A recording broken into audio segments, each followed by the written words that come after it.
But for the first time, Ramabai is seen along with Ambedkar and Mahatma Phule. This is a new phenomenon that has come in.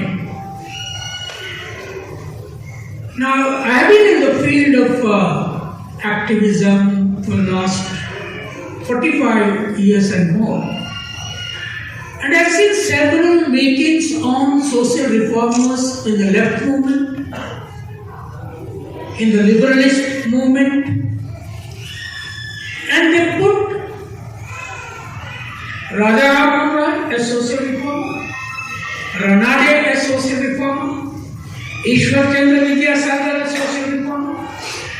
In Telugu, Tamil, South, there are a number of social reformers, but even they never put Pandita Ramabai as a social reformer with them. The left and the liberal, those who are today, a madam was speaking about the Sanskrit Pandits. Actually, there is a serious problem with Sanskrit itself. And once is a Pandit, there is more problem.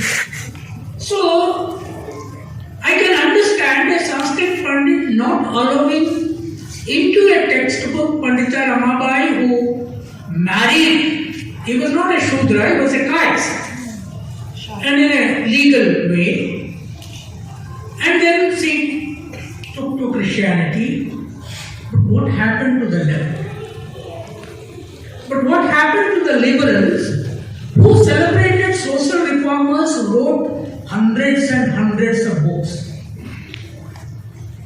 And except two books written by two women, one is Meera Kosambi and the other one is Uma Chakrabarti.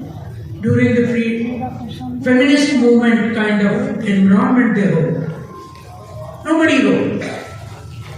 Now I could understand, we can understand, they are not writing about Phule, they are not writing about Ambedkar, they are not writing much more about Savitribai Phule.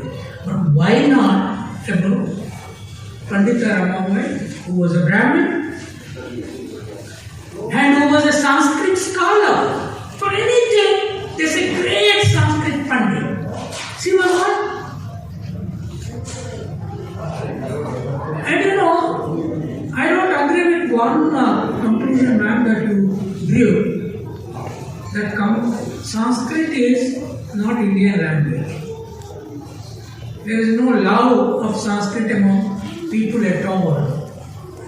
It was a Brahmin language, just small caste language. And it was considered to be Indian language. Now, in a great struggle, in the tragedies, death after death, including our own daughter, just 40 years before her, our own friend, about whose medical degree she went to celebrate to America, she died at the age of 27. She died very young. So, and she died at the age of 64. And there is a great reformer in her, no doubt. And I was looking at some of her books, particularly the Hindu, high caste Hindu woman. I was wondering why she wrote only about high caste Hindu. Why not about Indian? She had perhaps the same problem that the men have today.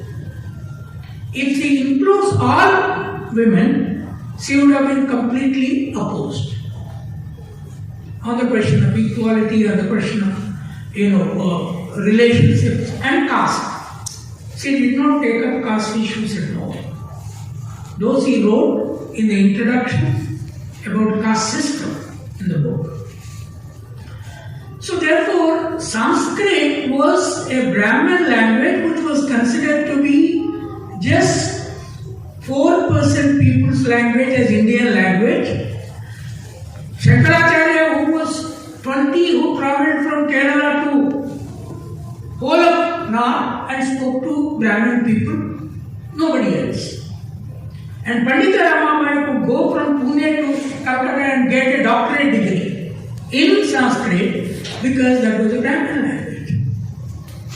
Today tell me, what is the Shudra, Dalit, Adivasi woman's national language? Is it Hindi?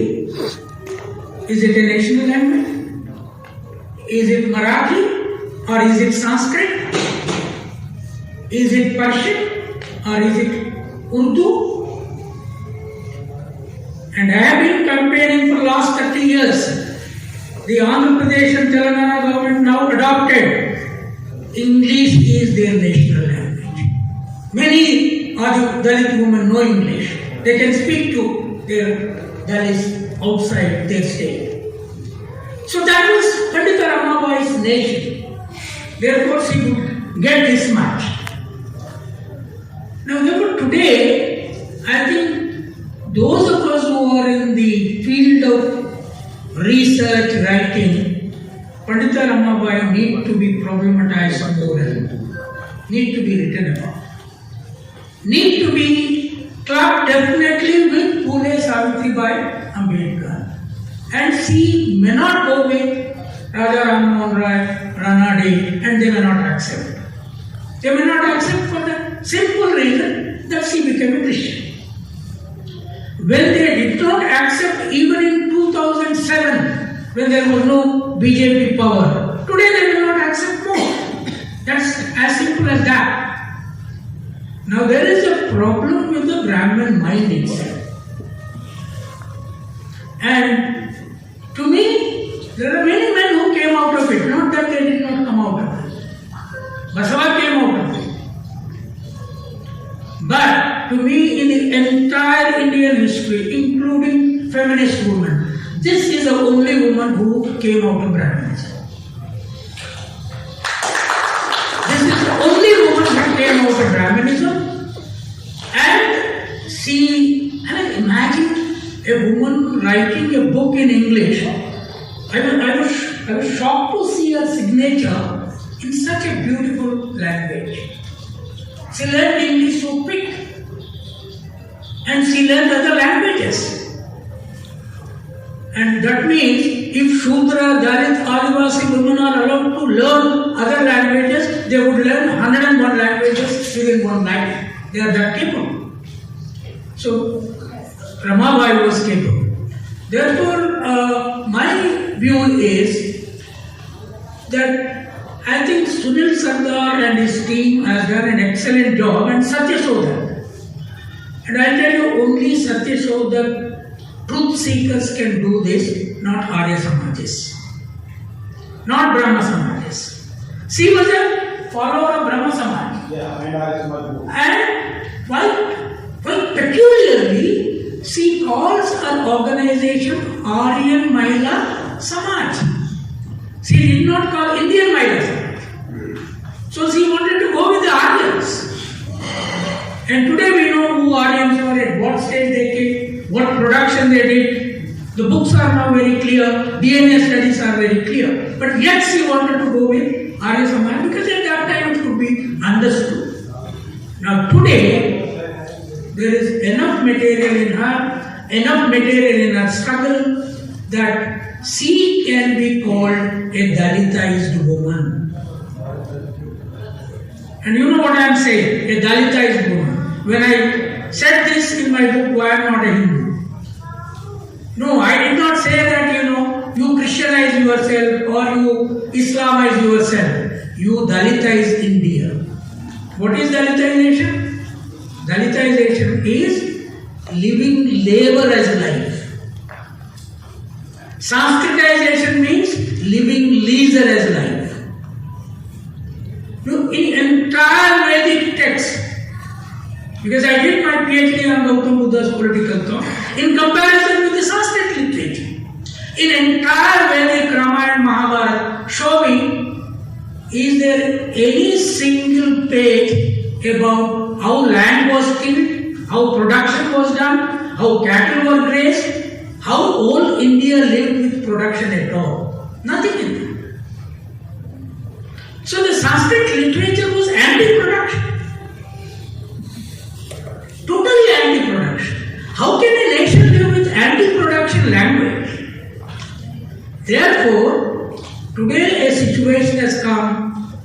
have to think of Dalitais, even the Shudras? I am Shudra. What is Dalitization? Share everything that is available among you. Don't hide. Now today, it is not sharing. Within 8 years, Adani has got the wealth of equivalent to Bill Gates. It's not sharing. It is accumulating. Accumulative culture. I think, taking Pandita Ramabai, I think Sunil every time put Savitri Bai there above her. Because he is older to her and she is the mother of education. Lastly I tell you what is our Shudra problem. I am a shepherd, Kanchaila shepherd. When I was about to be sent to school, when I was in 9 years, a single teacher who was appointed in my village as a teacher came and asked my mother to send me and my brother to school because he needed some kids to teach and survive. His job has to be there. When he came and asked my mother said, Aya, if we shepherds send our children to school, Devil Saraswati will kill them. The teacher was shocked. Saraswati is goddess of education.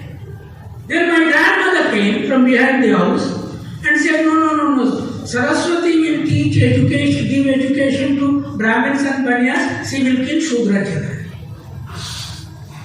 Now it is a God. They were illiterates for centuries, generations, and they had that understanding of Saraswati. And here is a degree for her. This is a great degree for her. So there is the difference between my mother and grandmother and Ramabai is thousands of miles. In spite of the fact they suffered, she fought, she is a liberator. After the famine, she opened up her mission to all kinds of artisanal occupations. But earlier, no. She was only teaching upper caste girls.